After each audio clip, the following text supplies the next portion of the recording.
Continuing coverage now of the tragedy on the Midway. It has been 5 days since a deadly ride accident at the Ohio State Fair took the life of 18-year-old Tyler Gerald. Already, a team of lawyers is investigating the case on behalf of the teen's family. Chopper 4 flew over the Midway at the fairgrounds today. All the rides are now back up and running, except, of course, for the Fireball, which is now blocked from public view while investigators try to determine exactly what went wrong. Amusements of America says there is no evidence that operator error played a role in last week's accident. Tonight, NBC4 has team coverage. NBC4's Katie Farrell is at the calling hours for Tyler Gerald, the teen killed in the accident. She'll have more on how he is being remembered.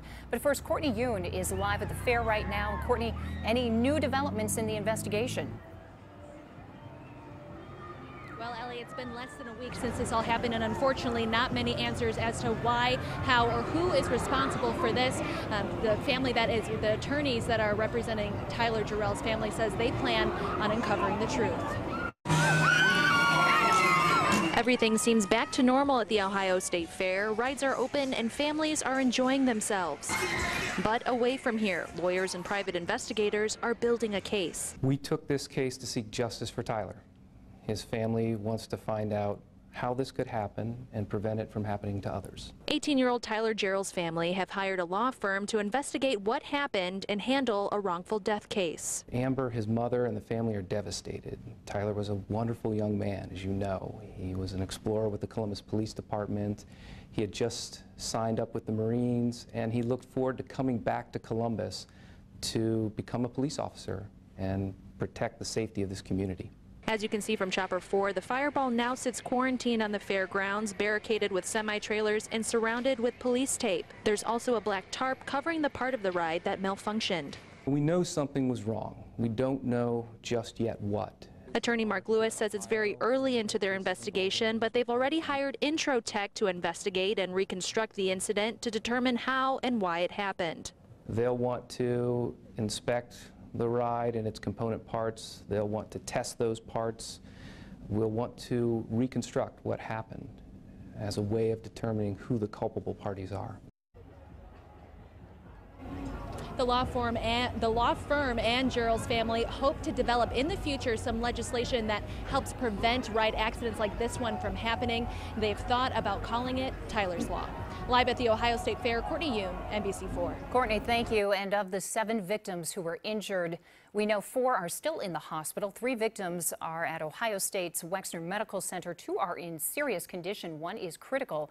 The 4th victim is at Grant Medical Center in stable condition but critical. Right now, the viewing for Tyler Gerald is underway in Grove City. The 18-year-old was killed Wednesday on the Fireball ride at the State Fair. His funeral will be held tomorrow. And NBC4's Katie Farrell is live at the Spence Miller Funeral Home in Grove City with more on the outpouring of support there. Katie? It's been really remarkable, Ellie. Since the doors opened here at the funeral home, there has been a steady line of people waiting outside to get inside because there are just so many people in there trying to pay their respects and say goodbye. Among the crowd today, I've seen Marines in full uniform here to honor Gerald, who had ambitions of his own to become a future Marine. The Marine Corps saying Tyler had just enlisted last week and was to begin basic training after graduating from high school next year. I spoke with a high school friend today who says he was such a hardworking and good person. He says students are taking this really hard. And I also spoke with the bishop at the church Gerald's girlfriend attended, who was also badly injured.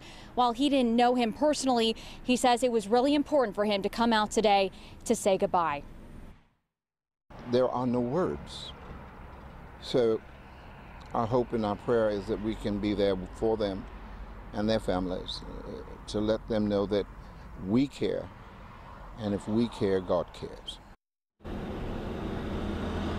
Gerald was a senior at Franklin Heights High School, and Dr. Burns, who you just heard from, says that his girlfriend, 19-year-old Keziah Lewis, has just undergone her 3rd surgery and will likely require more. She was seriously injured, and he says that they're praying for both families tonight. Live in Grove City, Katie Farrell, NBC4.